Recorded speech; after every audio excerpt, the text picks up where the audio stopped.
2023年的中国海军是否会继续下饺子？这次的规模有所减少，数量不再重要，接受数量适当的先进战舰是现阶段海军的当务之急。Hello， 各位老铁们，大家好，欢迎收看本期迷彩虎，我是虎妞。2021年马上结束了，海军在今年是接收舰艇接收到手软，全年共接收了9艘大型盾舰，相当于 1.5 倍英国海军的数量，可谓是创造了历史。不过值得注意的是，这是海军当前最后的高光时刻了，因为从2021年9月开始到现在，在这1年多的时间，海军没有任何一艘驱逐舰进行过下水仪式。也就是说，从2011年开始的下饺子，经过10年的不间断扩张，到现在已经趋于停滞。从2010年起到现在，海军总共建造了25艘 052D、4艘 052C 和8艘055大驱，10年一共建造了37艘中华神盾舰，相当于美国盾舰总数的 35% 以上。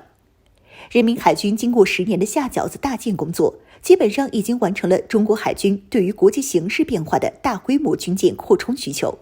已经达到了一个相对合理的数量和编制，而且也彻底地改变了海军过去缺少先进战舰的窘迫困境。因此，从今年开始，海军建造主力驱逐舰的速度开始大幅度放缓，1年没有建造1艘驱逐舰，这在以前是不可想象的。可以预见的是，在下一个阶段进入稳步发展期的海军面貌和2010年代快速扩军的海军面貌将大不相同。现阶段完成了数量的问题，下一阶段就要开始针对质量的问题进行海军建设了。最有可能的是，经过2021至2022这2年的停顿期，在吸取了目前 052D、055这2型主力驱逐舰建造和存在的问题与不足后，在2023年继续新轮的海军下饺子建设，这一点是完全有可能的。因为现阶段海军还有11艘老旧的传统驱逐舰和2艘服役将近20年的 052C 新盾舰，这些军舰以后都是要被新盾舰取代的，这是海军发展的趋势。现阶段虽然我海军拥有了一支庞大的军事力量，不乏先进的万吨大驱，但是还存在一些和美日韩同类型驱逐舰相比有一定差距的驱逐舰，如大规模生产的 052D 型驱逐舰。052D 和美日韩同类型的驱逐舰相比，就是吃了吨位的亏。052D 排水量为7000多吨，而美日韩的宙斯盾级驱逐舰为9600至11000吨左右，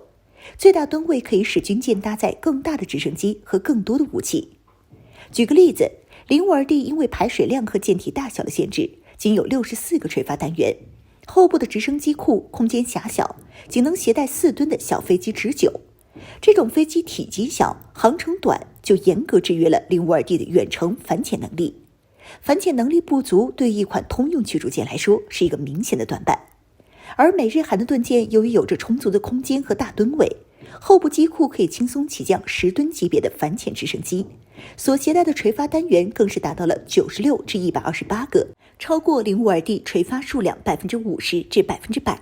可以说，在武器搭载数量和反潜性能上，052D 与美日韩的盾舰差距明显。但 052D 驱逐舰又是我军的主力驱逐舰，经过10多年建造打磨，各子系统设计成熟，综合性能名列前茅，性价比相比美日韩不知道高到哪里去了。因此，在未来的相当一段时间，052D 和后续的改进型号都是海军盾舰的绝对主力。因此，对于 052D 不足的改进都是有必要的。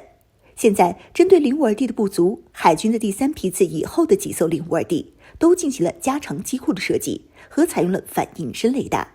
这种型号的 052D 被称为 052DL。052DL 的后直升机甲板被加长了约4米，可以搭载10吨级的海直20直升机，此举有效地解决了其反潜能力不足的困境。因此，我们就大胆地预测下，2023年建造的第4批次 052DL 将进行改进工作，针对火力不足的问题进行彻底舰艇改动。可能采取的改进措施就是扩展舰艇中部空间，从 052DL 的153米舰艇长度扩展到161米左右，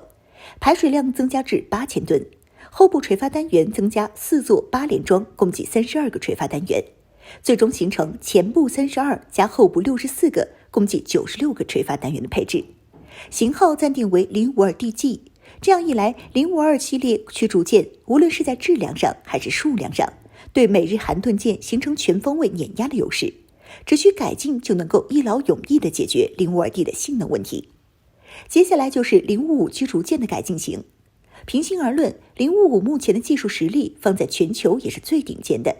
不过也存在一些问题。第一批次已经建造完毕，后续第二批次更为完善的改进型就先称为055A 吧。预计055A 驱逐舰在055的基础上会取得长足的进步和更强大的作战能力，而这主要分为3个方面。反隐身战机能力。鉴于美国军队服役越来越多隐身机的情况下，传统雷达对于隐身机的探测效率肯定是大打折扣的。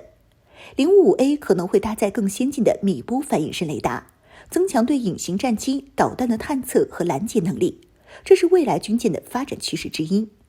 新型武器的运用，主要就是电磁炮的运用。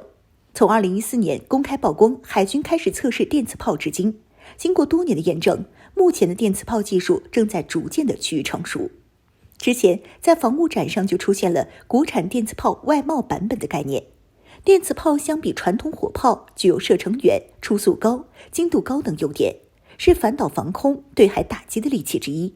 目前中美日都在加紧研制电磁炮技术。新型全电动力布局。目前驱逐舰动力系统上，全世界只有美国的朱姆沃尔特级驱逐舰采用了这种新式布局。预计将来的055A 也将采用此布局，使用2台 CGT-25000 升级版燃气轮机，搭配2台柴油机进行动力推进的来源，采用全电推进，可将军舰的发电能力提高一个台阶，可有效保障电磁炮所需的能源需求。综合分析，未来的055A 将在主要性能上赶超美国同类型军舰，达到一个独步天下的效果。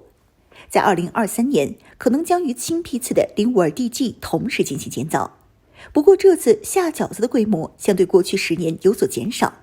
这些在质量上绝对都是世界一流顶尖水平的军舰，究竟能够建造多少，就让我们拭目以待吧。